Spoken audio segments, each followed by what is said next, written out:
तो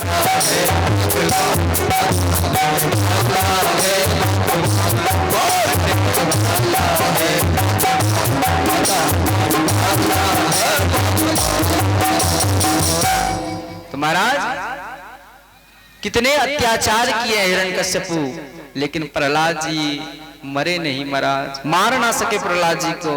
गुस्सा में आकर काल कोठरी में बंद कर दिए, यानी जिसमें सिर्फ नाग ही नाग था महाराज। और जब काल कोठरी में बंद कर दिए हिरण्यकश्यपु प्रहलाद जी को, तो महाराज शेष नाग कौन है भैया?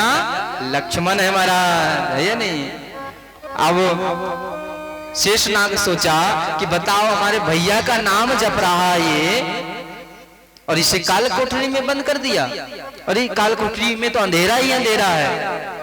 तो नाग विचार किया कि हमारा भक्त, हमारे भैया का भक्त अंधेरा में कैसे रह सकता है।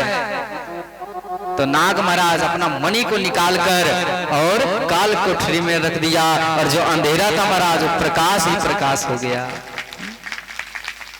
तो इसलिए कहते हैं दुनियादारी के शरण में क्या जाना है, अरे जाओ तो डायरेक्ट यहाँ हाई कोर्ट जाओ ना महाराज, हाई कोर्ट जाओ। दुनियादारी क्या है? सब माया है या नहीं?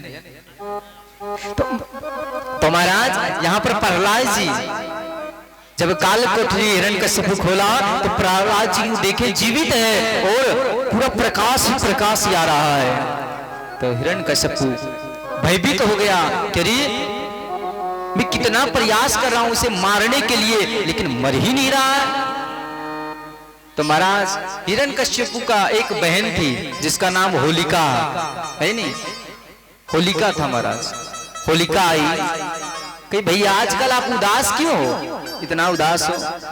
कुछ लोग जाइए ना बच्चे को शांत कीजिए ना, तो ये मरता ही नहीं, इसे पर्वतों से में गिरा दिया, अग्नि पर्वतों में गिरा दिया, समुद्र में गिर फेंक दिया, नाग काल कोठरी में बंद कर दिया, लेकिन मरता ही नहीं है।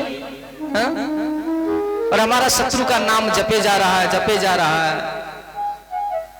इससे परेशान हो गया हूं मैं, कोई उपाय बताओ। तो होलिका बोली भैया हमारे रहते हुए आप चिंता क्यों कर रहे हो? अरे हम हो ना। बोले अच्छा, बोले आप क्या करोगे?